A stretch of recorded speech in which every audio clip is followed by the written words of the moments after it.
To kick things off this morning, I would like to introduce Diane Oakley, Executive Director of the National Institute on Retirement Security. We have the honor of having Diane with us this morning to talk to us about recent research supporting that we are on the right track with public pensions. So without further ado, ladies and gentlemen, please join me in welcoming Diane Oakley. Thanks, Colleen. Thank you, Colleen. I really appreciate the opportunity to come up here from Washington, D.C. and get my first taste of the frost this morning. Nothing like a brisk walk to wake you up as you come over to give your speech. So I'm looking forward to talking with you, and I really hope we can make this a discussion, because ultimately it's your retirement security is really the reason that NIRS exist. I'm just going to ask you to think back about a year ago, well, probably a little bit more than a year ago. Remember last fall when the NFL decided it could do without those seasoned professionals who kept order on the field and knew the rules and knew how to enforce them? And we had a little bit of mayhem on football fields, and all of a sudden, after that game with Green Bay, they decided to settle the situation that happened. But part of the process was, and one of the questions we had as we looked at this whole situation that happened last fall, when that strike was really about pensions for the referees. And when the NFL finally made its decision, did they have the real understanding? Did they understand that a DB pension, a pension, not a retirement savings plan, can provide retirement income benefits to people at about half the cost? Did they know that having a pension helped retain those referees who keep order on the field, kind of like a teacher in kindergarten? Did they understand that pensions are an important source of economic stability? And so this morning as we talk, I'm going to cover a little bit of math, a little bit of economics, and a little bit of politics, because we're going to talk about what's happened in some of the other states around the country, which you may say, well, why talk about other states? But I think it's helpful for all of us to know what's going on, because these battles come back and will be coming back no matter where we are. So first of all, let me just take a little bit to tell you about NIRS. NIRS is a nonprofit organization. We were founded in 2007. We put out our first research in 2008. We were founded as an educational organization to do education and research, to foster a deep understanding of the value of retirement security. And all of the information and publications I talk about this morning can be found on our website, which is www.nirsonline.org. I'm going to start with one of our earliest publications, and it's a publication that as I was sitting waiting to come up, I noticed there was a thing that flashed on the screen about defined benefit plans being able to provide retirement security at nearly half the cost. This is the publication where that fact comes from. And what NIRS is really about is getting pension facts into your hands so you can help inform the debate on a nationwide basis about pensions. And the reason this publication is particularly important is for the last 5 years, this publication has been a real key cornerstone of the effort across the states to provide and preserve the defined benefit pension plans that cover teachers and public employees, police, firefighters, our first responders, because it was fact-based. And for many times, people have known that, gee, pension seems to do a better job of providing retirement security. What we try to do in this publication was document it. And so I really want to make sure that those of you here in the audience understand the components that go into that advantage that defined benefit plans have. The first component is a real one, and it's really important about why all of you here today are together. And that is, when we're all in it together, we can do things better and more efficiently than we try to do it on our own. And that's when, especially true with regard to longevity. How long are you going to live? Most people don't know what their life expectancy is, and most people don't understand that a couple age 65 probably have about a life expectancy that at least one of them is going to be alive 27 years from now.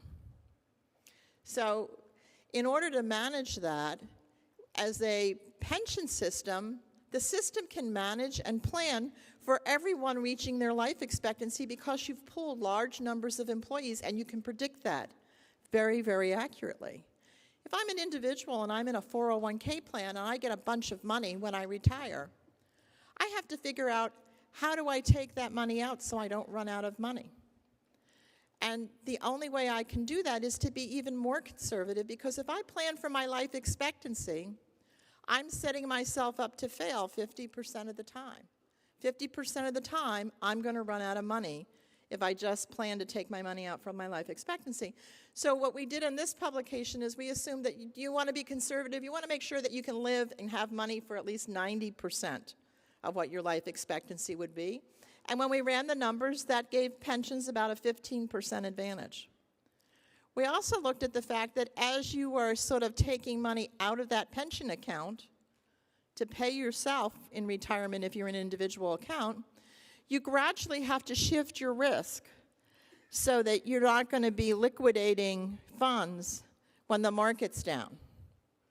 And then you'd end up, tying in a loss. So you're going to gradually shift to less risky investments, and over time in retirement, that's going to cost you about 5% and give an advantage to the defined benefit plan. And the last important part was fees and how people actually invest. And so we did some studying about the investments being made by participants in retirement accounts and by employers who offered defined benefit plans for those same employees, and looked at the rates of return between those two different types of pensions. And there was a clear advantage, sometimes 80 basis points, sometimes 200 basis points in different studies in different periods. And so we looked at that. We also looked at the fees. On some analysis that had been done at that point in time was that generally the fees being paid by public pensions was about 35 basis points. But the fees being paid in individual retirement accounts, 401ks, 403bs, for example, were much higher than that, typically running about 70 basis points, but in many cases spanning from about 40 or 50 basis points to over 200 basis points. And a basis point is like 2 percentages, so you're going to lose a certain amount of your return in fees. And what we did is we just assumed a conservative 1% difference in the rate of return or the fees that one would get. And when we did that, we identified another 26% advantage for the defined benefit plans. We put that all together, and it came out to that 46% cost advantage that defined benefit plans can provide the same level of benefits for a cost that's 46% lower. And so we put it all together, that's what it looks like. The investment pooling, the balanced portfolio, the longevity pooling, and then you put it together in the cost. The importance of this is really critical because just last month, the TIAA-CREF Institute here in New York State issued a report that challenged this finding. And it said, well, you compared a typical defined benefit plan to a typical 401k plan. And that's not really fair. That you ought to compare a typical defined benefit plan to a best practice defined contribution plan. And a best practice defined contribution plan would do something like provide annuities, which TIAA-CREF does. And so they said, well, that takes away that advantage. They didn't talk about the cost of those annuities, and that's a whole other issue that we didn't get into in Bang for the Buck. But when you look at the cost of providing an annuity at the cost that the pension plan is able to do based on the interest rate the plan earns, instead of the interest rate the annuity provides. For example, a TIAA-CREF annuity, today if you were to give them money and ask them to give you an annuity for the rest of your life, they would only give you 3.25% on the money that's in that annuity product for you. So that kind of a difference makes a big difference too. And we didn't get into that in Bang for the Buck, but it's real and it's there. The other piece that's out there was that they said, well, the difference between the rates of return in those investment studies that you based that other advantage on, the 100 basis points advantage, those were, if you risk adjusted the investments, the returns would have been the same. So it's just that the plan took more risk. Well, that's the other key part about defined benefit plans. The defined benefit plan, again, because not only in the longevity pooling, but in the investment pooling, it knows that there's a large amount of the assets that the New York State teacher retirement system has that it doesn't have to pay out in benefits, that really are going to stay in that fund as long as this fund is bringing in new teachers and retiring other teachers. There's a corpus that's always going to be there. And so they have that capacity to take risk. We've had this crazy idea in this country that we can shift risk down to the least common denominator, which is the average worker, and make that worker take all of the risk on their shoulders. I've heard economists say that corporations can't shoulder the risk of their pension plan, and then I wonder, how can they think that if a corporation can't do it, an employee can? And that's really what's underlying here, because the employees tend to be less risk averse. They don't want to lose their money in many cases, and so they tend to make less risk averse choices.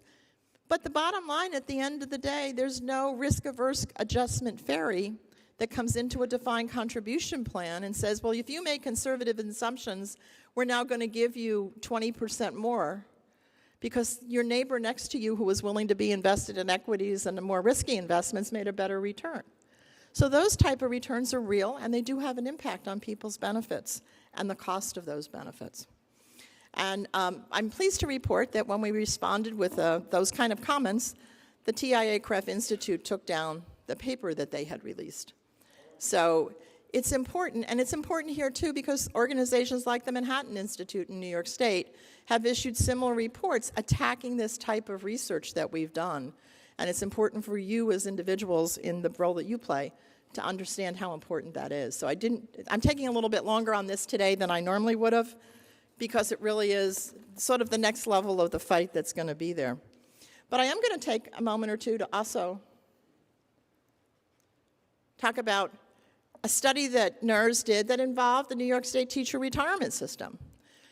A couple of years ago, we did a study looking at 6 well-funded plans that survived the financial crisis, and we purposely chose plans from different environments. So we looked at New York State teachers, we looked at Texas teachers. We wanted to make sure we had blue states and red states. We looked at big states like New York, we looked at small states like Idaho, we looked at North Carolina, we looked at Delaware.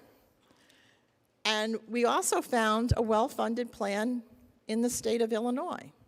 Now, for those of you who are aware of other pensions in Illinois, you may think that that's kind of unusual, but there is one. There's one plan where the state requires its municipalities to make their pension contributions, even though the state doesn't make its own. So we looked at all those states, and we found some real lessons, important lessons from New York State teachers and elsewhere, that employer contributions that pay their full annual required contribution and at least equal the normal cost, all of the plans in that study did that. All of them had employee contributions. Many of them, when they made benefit improvements, made sure they understood what they were doing and what those benefit improvements were going to cost. When they granted COLAs, they granted those COLAs responsibly. Like New York State teachers, maybe not on everybody's full salary, but on a key component of it. They also had provisions to take care of abuses like anti-spiking and make sure that the plan was transparent and that there was actuarial integrity in the plan. And then they also made sure that they used economic assumptions that could be reasonably expected to be achieved over the long term. So congratulations to New York State teachers for having one of the best plans in the country. And that does make a difference, as we see as we look at the next component. And this is sort of the key subject of what I was going to talk to you today about. Are we on the right track? What NIRS did about at the end of last year, and since then there have been some more reforms, but we looked at pension reform across the states. We also took a moment or two to look at one question that always seems to come up, which is, private sector employers have frozen their DB plans if they had them and they've moved away from them. And it's really important to understand the difference between the public and the private sector. The private sector is required by federal pension law to fund the benefits at a certain level that they promise. The federal government cannot do that necessarily over states because of the ability of states' rights and the constitutional protections provided for that. And then we also know that there's been a change in the workforce in the private sector of the United States. As they've moved towards more technology type of companies, those companies don't want to have a 20-year career employee in many cases. In many of those cases, they want to have someone with programming skills for about 5 years, because in 5 more years, that person's skill level is obsolete to them. And they'd rather have that employee turn around and leave and go someplace else. So they're not looking at the same type of employee that the public sector is. And then they've also had the shift to a more flexible labor market and unsecure employment. And there's a corporate objective that's different in the public sector, which is to work for the common good, and that is to make sure that they maximize shareholder value. But there's still, with all of that, there's still, when you look at employers who would be comparable to state governments and teacher systems, when you look at the largest employers in the United States, many of them still have plans that haven't frozen. This is data on this chart of the Fortune 1000 companies that have defined benefit plans, and still 60% of them in 2010 had DB plans that had not frozen. 3/4 of the active participants in private sector pensions that have pensions say they're going to keep those pensions because they align with their goals. And even the U.S. Chamber of Commerce, who has suggested that public plans need to switch to defined contribution plans, has said in its own right, we find these defined benefit plans valuable for many of our employers and our members. So it's hard to understand some of that. But when we look again at the public sector, we know there's a big difference. There's a commitment to a stable employment relations and internal labor markets. They try to build from within. There's greater ability in the public sector to smooth out the funding cycles and the business cycles and the economic cycles in terms of funding because of the rules that the system has, as opposed to the funding rules that are very stringent in the private sector. And the funding rules are stringent in the private sector because the federal government, well, not the federal government, but a federal government agency insures the private sector pensions. What insures your pension is the full faith and credit of the state of New York, not the federal government. And so there's also a public mission that's different, as I talked about. And DB plans help to provide the high-quality public services in a cost-efficient manner, while also providing retirement security for workers. Public employers have more in common with the largest private sector employers, and who have maintained their defined benefit plans. So basically, there is a real difference in the workforce characteristics, although we're starting to see some people even say that, no, it's more important to have teachers turn over every 4 or 5 years. I'm not sure where they get that data, but. So as we look at after the 2008 financial crisis, 48 states through the middle of July had made pension reform. Interestingly enough, no state switched entirely to a defined contribution plan since 2005 when it was done by Alaska. 4 states have new mandatory hybrid arrangements. These are arrangements where there's now a DB and a DC component for new hires only. And 3 states enacted cash balance laws. One of those states, Louisiana, has been put on hold because it was found to be unconstitutional, because they had passed a law the year before that said to make any pension changes, they needed a 2/3 vote. And when the legislator went back to create the cash balance plan, they didn't have a 2/3 vote, and they decided that they could do it anyway, and they did. And the court said, oh, well, you had this other law you passed, and you didn't change that law. So they said, no, you got to get 2/3 votes. And then one state, Rhode Island, which is the only state that sort of really follow what happens often in the private sector, where there's something called a hard freeze, and that means they actually freeze everyone's current defined benefit plan at the time they make the change. And that is a benefit change that really has a severe impact, especially on mid-career employees. The vast majority of plans have done the type of changes that happened here in New York State. They looked at increasing employee contributions, reducing the DB benefits for new hires, including higher retirement ages, and they also made cost of living adjustments. I'm going to take a look at some states just in detail. And again, we talked about that switching to the hybrid. 32 of the states that enacted reforms stayed with their DB plan, made adjustments. 4 did the hybrids, and 3 did cash balance plans. One of the hybrid plans is one that was enacted in Tennessee recently this year. These are changes in 2013. It applies to new state teachers and higher education and employee hired after July 1 of 2014, next year. They'll get a reduced defined benefit plan with a lower multiplier of just 1%, and a slightly higher normal retirement age at 65 with a rule of 90 also being available.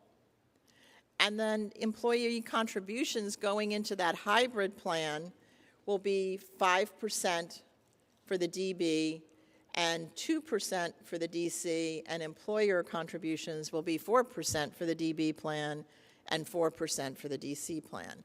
So Tennessee, which actually had a fairly good plan, I think they did this more as political persuasions were telling them that they wanted to have less risk at the state level going forward.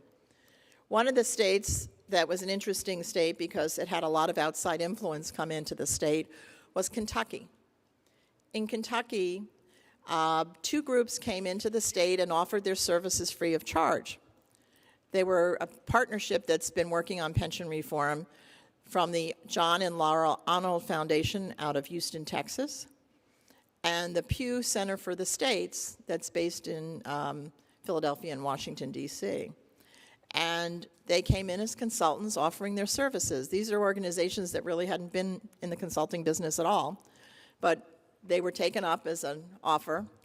They talked and worked on some ideas on the budget, and they eventually convinced the legislative committee looking at pensions to adopt a cash balance plan. Kentucky had one of the lowest funded defined benefit plans, and what they ended up doing was they're moving all new employees hired after July 1 of this year into a cash balance plan. A cash balance plan, by the way, is still a defined benefit plan under the law because you have a benefit that's defined, instead of being defined as a percentage of your final pay, like your plan here is in the state of New York, your benefit is defined as a contribution made to a nominal account. That's an account that doesn't really exist in real life. It's an account that they keep on the books, but all the funds are invested in a pooled account. So there's no real individual accounts like there are in a 403B plan or a 401K plan.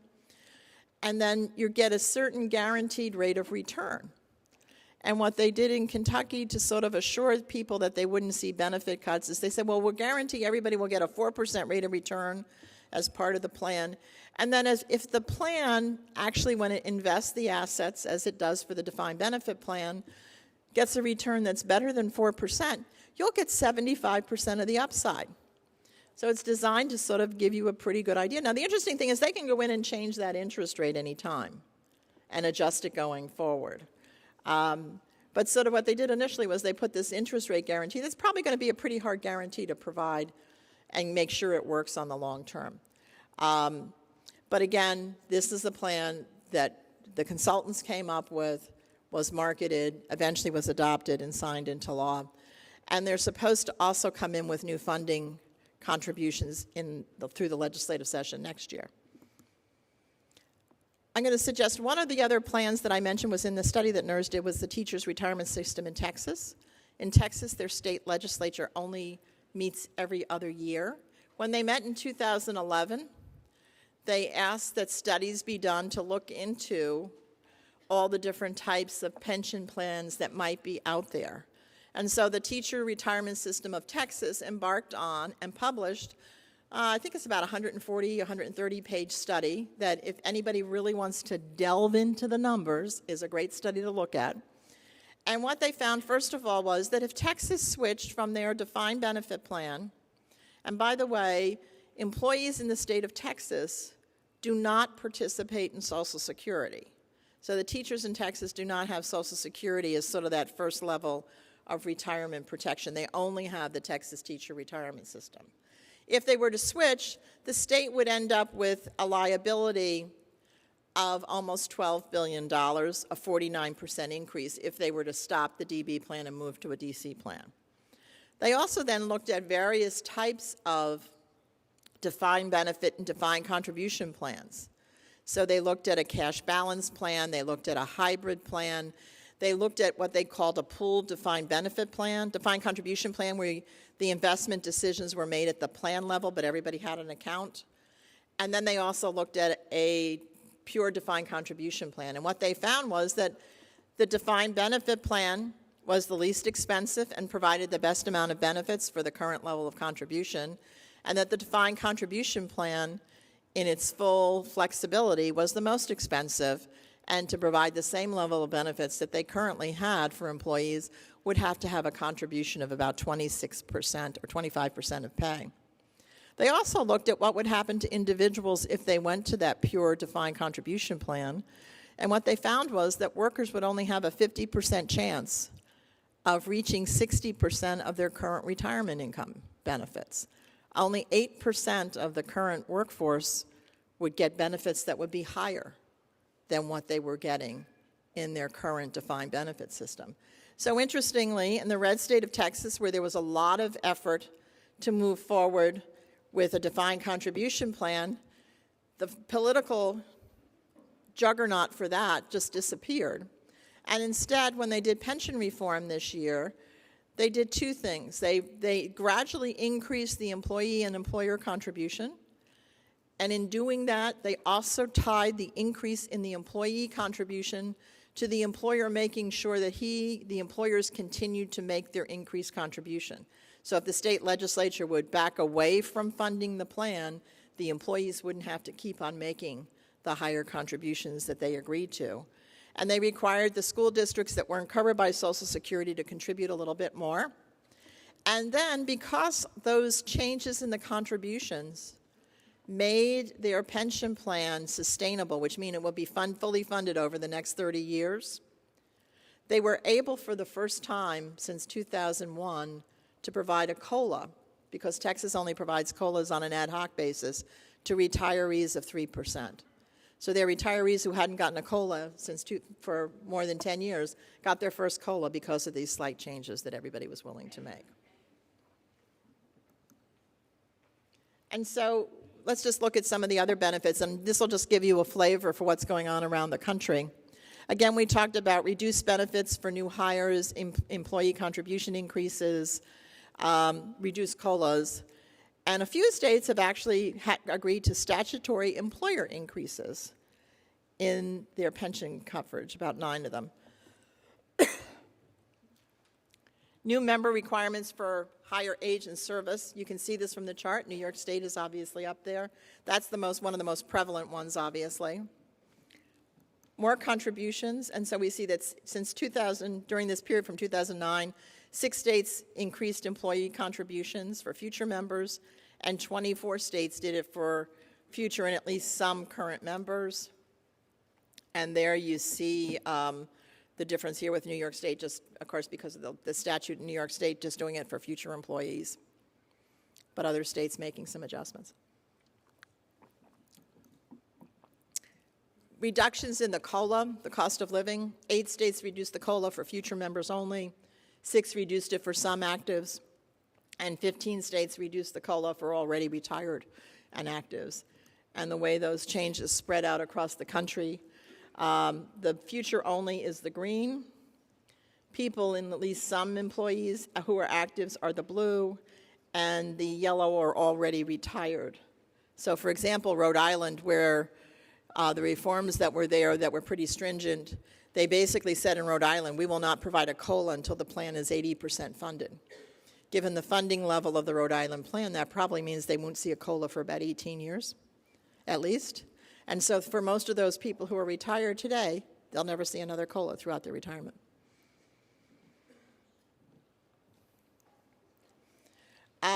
There's something in GASB, and GASB's changing the rules, and I'm sure you've talked and heard about this at different times, that GASB used to have a requirement of an actuarial required contribution. And while that's out, because GASB's saying we're not going to say what should be the required contribution, there is an effort in Washington, D.C., among groups like the national governors and the state legislators and other, to come up with guiding principles for making sure that plans have a standard for funding that's consistent across the country. But one of the things we have seen, and again, those plans, remember I told you earlier that were in that survey, such as the New York State teachers, those are the plans that they've been consistently funding their ARC, and that does make a difference. And all of that comes down to where are we going to be as we go forward. Making changes in pension plans are not something that happens overnight. They're big ships. They don't just adjust quickly. But on the other side of the coin, the benefits aren't all payable in one lump sum in the public sector. And so gradually over time, we are projected to get to these reforms are going to work. We've often heard some of the people, and I was at a conference in Washington last week, put on by the Pew Center, the Arnold Foundation, and others, and there was a lot of discussion about the fact of some people who would prefer much stronger reforms, like switching to a defined contribution plan for public sector employees, saying that these type of reforms that have been done by the majority of states, the adjustment of people's COLAs, asking employees to put more money into the plan, changing the benefit formulas, changing the retirement age, they describe them as tweaks. They said, well, those aren't reforms. And yet, those reforms will work. Because what we see on this slide, and this is figures from the Center for Retirement Research in Boston College, for most plans over time, they actually are going to get to the point where the plan is going to cost less money as a percentage of the state budget than it did before the financial crisis. The normal costs for the employers will be halved from 8% of pay to 4.5% of payroll. And pension costs of a state budget level are going to fall dramatically, as we're seeing. So these reforms are projected to work, but they will take time, and that's an important thing to remember. Now, I'm going to talk for a little bit from here on in, a little bit about where the rest of America is outside of the public sector in terms of their retirement, because I do think it's important for all of us to understand what's going on and what the public is feeling because of where their situation is. NIRS does some opinion polling, and we've also done some research on the savings levels of all Americans. First of all, one of the things we know is that all Americans are really concerned about their pensions. We asked America, what do you think about pensions? And they said they're anxious. How concerned are you that the current economic conditions affect your ability to achieve a secure retirement? 85% tell us they're concerned or very concerned. And in fact, almost 6 out of 10 tell us they're very concerned.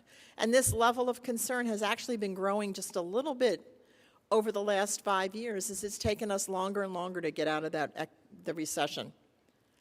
The other interesting statistic, I think, is that only 2% of Americans told us they think it might be easier, either much or somewhat, to retire in the future. I mean, that's really significant. No one's thinking it's going to be easier for them. It's going to be harder in the future. And why is that happening? Well, as we know that defined benefit plans in the private sector have been replaced by defined contribution plans, we also know, and one of the things we don't hear enough about often is how many people in the private sector and in the entire country have no retirement plan and nothing saved for retirement at all. What we know from the data we did, we looked at the data coming out of the Federal Reserve. They do a survey every 3 years. And that survey looks at everyone's financial resources. And what we found in that survey was that 45% of working age households have nothing saved for retirement. Typically, the younger ones are the higher than the older ones in terms of the percentage with no accounts. But the biggest disparity also turns out to be related to wealth. If you're in the top quarter of income earners in the United States by household, you have a 9 out of 10 of you have plans in retirement accounts. If you're in the bottom quarter, only 1 in 4 of those households had a retirement account in that household. We were also kind of shocked when we looked at some numbers. How many people here have ever heard that, well, the average amount in a 401k plan is like over $100,000? Anybody here ever hear that? No? What? That was sort of before the bubble burst. But in essence, the data that we see from the Federal Reserve says that, yeah, the average amount of savings in a 401k plan is about $40,000. For people close to retirement, it's about $100,000. Now, $100,000 isn't, if you divide that over 20 years, that's like $4,000 a year. $5,000 a year. Let me get my math right. But if you look at, and the one thing that we never hear when you hear data about what people have in 401k accounts, they don't factor in all of those American households that have nothing saved. When you put the zeros in and you say, well, what's the median amount of income that people, or account balance that people have saved, it's not $40,000, it's $3,000. And when you look at those individuals, those households where people are 10 years away from retirement, it is not $100,000 that they have saved for retirement, it's $12,000. $12,000 is less than what Social Security will provide to most retired households in 1 year. So when you think about it, how ill-prepared we are as a nation is really kind of astounding when you look at that number. But then we also looked at it because you could with this survey data. We said, well, what percentage does this look like people have saved from their current earnings? And again, the numbers here are astounding. 4 out of 5 households across this country have less than 1 times their income put aside for retirement. And as we look at those, again, that generation 10 years away from retirement, and the one thing I'll tell you that's helpful about this generation is, this is the last, but it's kind of sad, this is the last 10-year cohort of workers who have more people covered with some type of coverage from a defined benefit plan than a defined contribution plan. After this, the cohorts, between 25 and 35, 35 and 45, they have half the level of employees covered by defined benefit plans than the people today in the workforce ages 55 and 64. But those, again, we're looking at these people 55 to 64, almost 2/3 of them have less than 1 times their pay put away.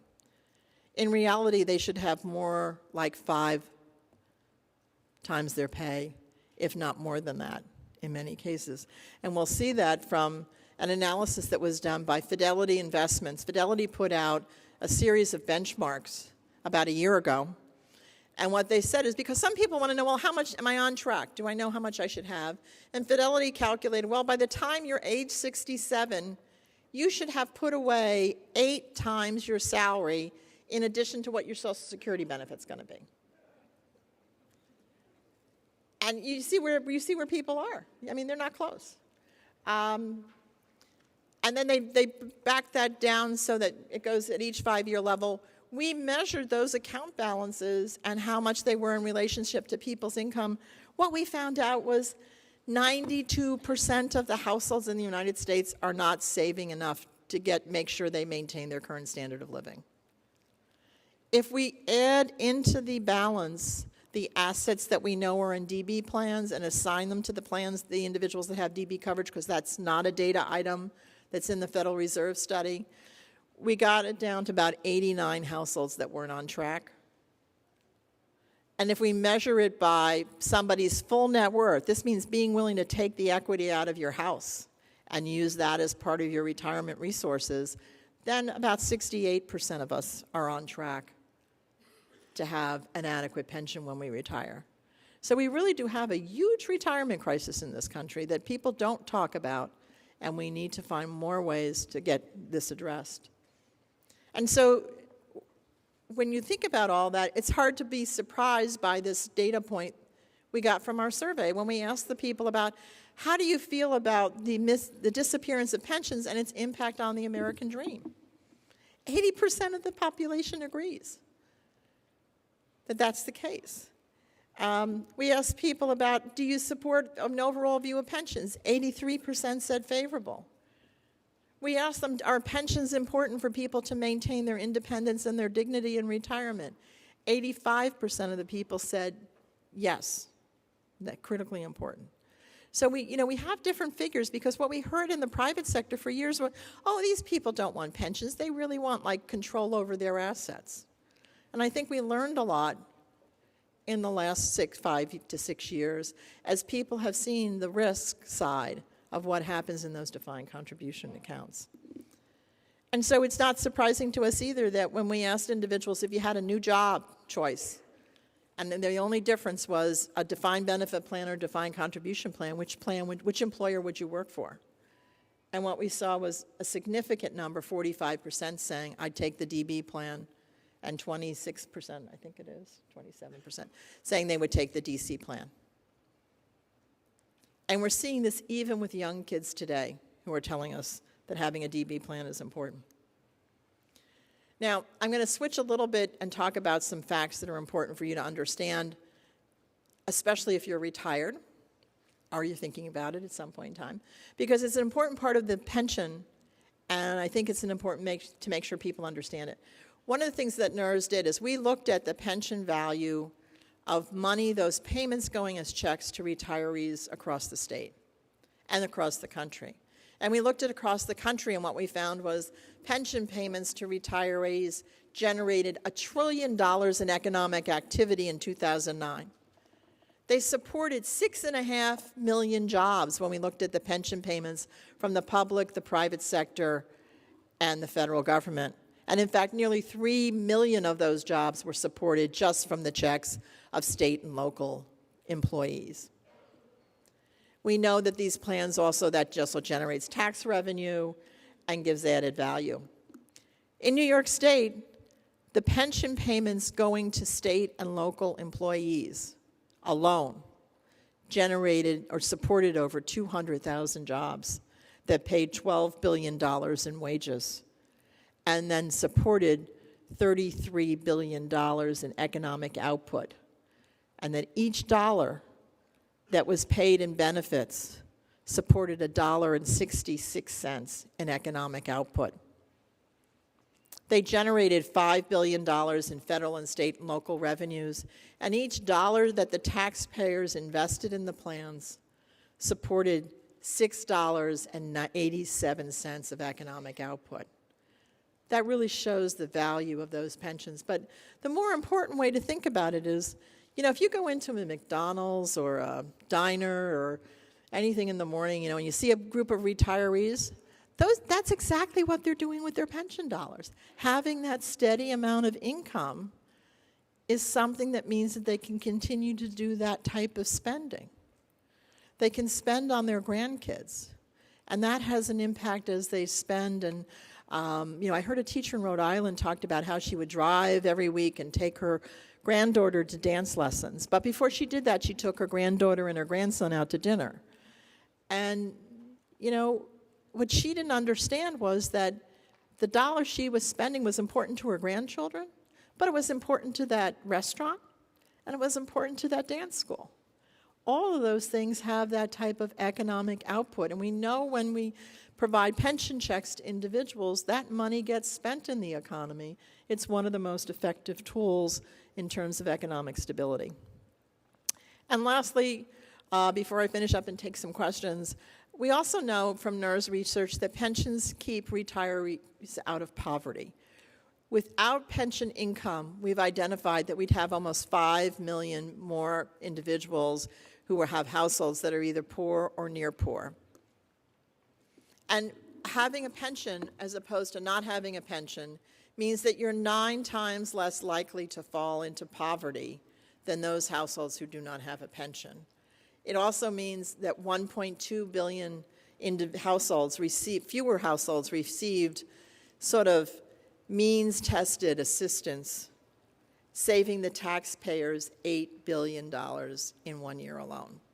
So when we think of that, there is an economic impact that's very positive about pensions, both on the payout side as well as in the investing side. And with that, I'm just going to wrap up with, the bottom line, I think the message that NIRS has been trying to convey is that pensions get retirement right for all the reasons about cost efficiency and driving public assistance, ensuring self-efficiency, and it's what Americans really want.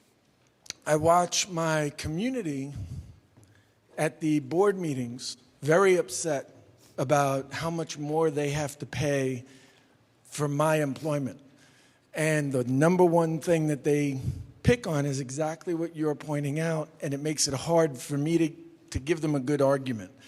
And that is, they may not have the money in their view or the ability to have a defined benefit plan. Now, I can argue with them, well, you should have picked a different job that has one of those. But that's going to, get me a slap in the face pretty quick. So I don't have a real argument to say other than, well, it's a good expense of your money for my retirement. You're doing a great thing for me, but in their view, they're not getting what they're paying for me to get.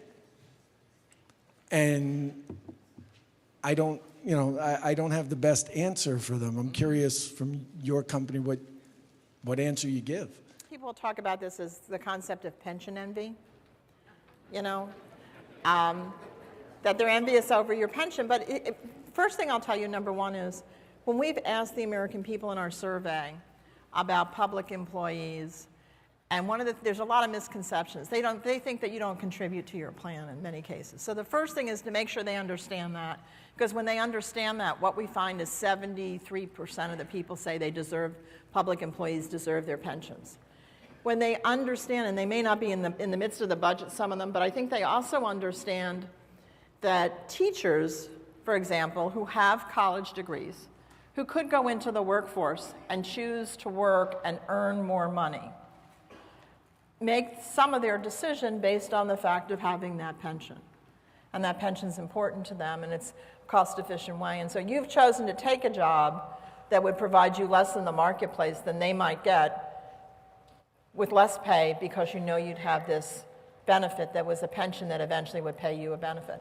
The other important thing I think we're going to start to see more often is people at this one conference I was at last week were talking about pensions in terms of wealth accumulation. No one goes into teaching to accumulate wealth. Have you met a teacher who went into teaching to accumulate wealth? Anybody got a hand here? Okay. So wealth accumulation isn't what you're looking to do, but that pension is really designed to provide you with an income. So what it's really doing is it's keeping well-trained teachers in the classroom. And it's keeping that, there's a lot of turnover in the teaching profession in the first couple of years. And that has an impact on productivity. And I was just talking to a teacher yesterday, and she said, in my school, I had a class, and all of a sudden I was talking about something in this math class, and these kids said, half of us had that other teacher, and she was brand new, and she really didn't know how to teach yet. The kids understand this. And it's also documented in the education literature that when an experienced teacher leaves the classroom, the productivity goes down, not just in that classroom, it goes down in the whole school. So keeping people who, like yourselves, invest in your education, you have to go back out, all of you were learning how to deal with that central core issue type of thing, and how you're going to teach in the classroom about that. You have to always maintain your skills. You had to go back and get your graduate degrees. In terms of education and moving up through your pay scales. You have to make all those investments. Part of the pension plan is to keep you there making those investments in yourself so you can be better teachers for their kids. And I think that's the type of stuff we have to get people to understand.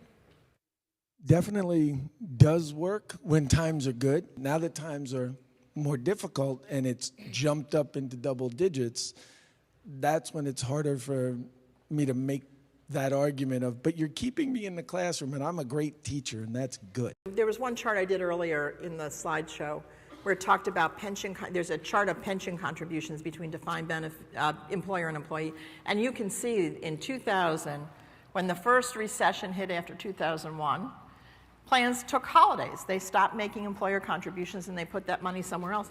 Well, they should have probably kept on making some allocations so that they wouldn't see this big jump. And today they come back and say, look what happened 10 years ago. We were here at this level and now we're here. But that's because they weren't making the right contribution. That's the importance of making that normal contribution cost on a regular basis being consistently made to the plan. So there's a lot of different pieces of that, but I think it's most important for you to keep on talking to people about that. And let me just give you one other story on this. One of the women who was an economist speaking at one of the NIRS conferences was asked this question on pension envy.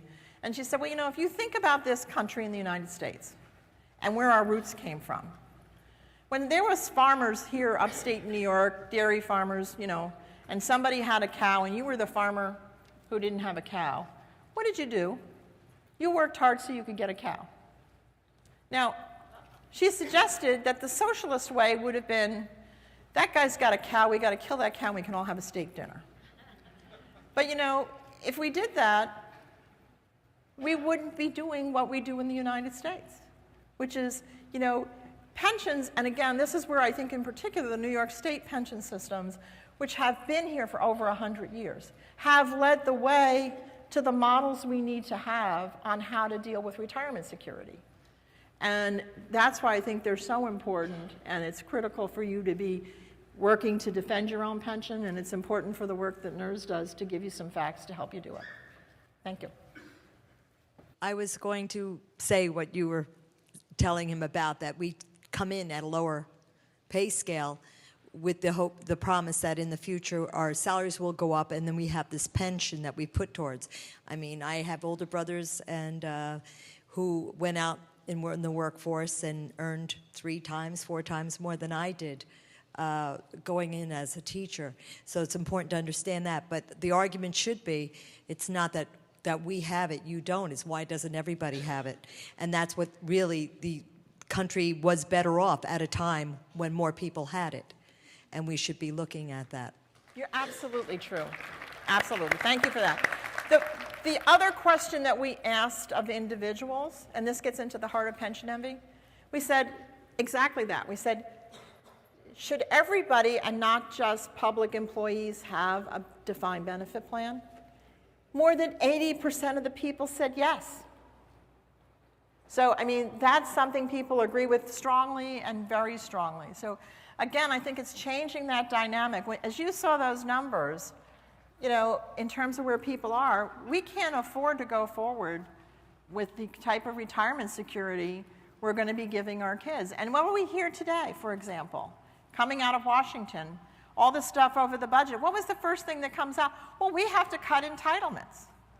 How can we cut the entitlement to Social Security when we know the amount of savings that people who rely most importantly on Social Security, the bottom 3/4 of this population? How can you cut Social Security benefits to those individuals by raising the retirement age? Or maybe means testing could work. But if you're really going to make means testing work, it doesn't mean that it's just the Warren Buffetts of the world and the Pete Petersons of the world who don't get Social Security. It means probably people at income levels of maybe $50,000 see cuts in their Social Security. So to make means testing be an individual way, that's it. And we also know there's strong support in this country for increasing our payments into Social Security to make that system work. So there's a lot of different things that we need to do that are going to come up in the budget and the process to make all of this work. Yes?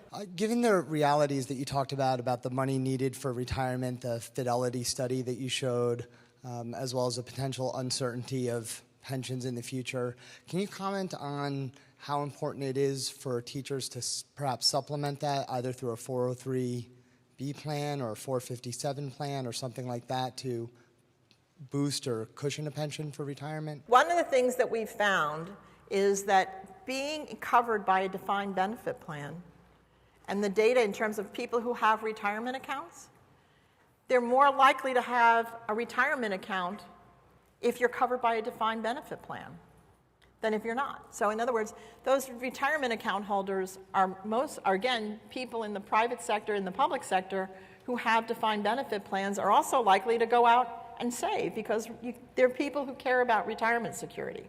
So the first thing I would say is, as we looked at it, for example, we saw that 75% of white Americans who had defined benefit plans had retirement accounts. And 65% of white Americans who had retirement accounts did not have defined benefit plans. So interestingly enough, the people who had a DB pension are saving more likely than those who don't. So some of that's already happening. So you all deserve a round of applause because the fact that you save in addition to what you typically put into your plan in addition to that. And that's a real important thing to keep on doing. Just wondering if your organization is planning on doing any kind of research regarding making suggestions to the federal government to shift its budgetary priorities, because the bottom line is as long as local property taxes have to fund public pensions, people are going to object to them, and there's going to be more and more pressure to reduce public pensions. And the federal government's priority is not in funding states for education. The federal government's priority is for funding the military. And you know, if the federal government chose to shift its budgetary priorities away from the military and toward giving states more money for education, we'd see less pressure on local school districts in terms of property taxes. I'm just wondering if your organization is planning on doing any kind of research in this area regarding making suggestions to the federal government in its budgetary priorities. Thank you. Thank you. What I would say is, first of all, NIRS is a nonpartisan, and we don't do advocacy work. But I do think, for example, when I talked about that 90%, that translates into a number, the people who don't have adequate savings, of $14 billion. And I would say one of the biggest things we have to do as a country is we have focused so much on our federal debt, which is $17 trillion, and we've got this $14 trillion elephant that's out there called retirement security, and we're not focusing on that at all. And that's a debt that's going to hurt us as a country and an economy in a real significant way. So we may not do something looking specifically at property taxes, and I think the bigger funding and budget process is probably outside of our exact wheelhouse, but we will do some types of things to highlight especially the role that retirement security plays in the economy and how important it is to make sure we take care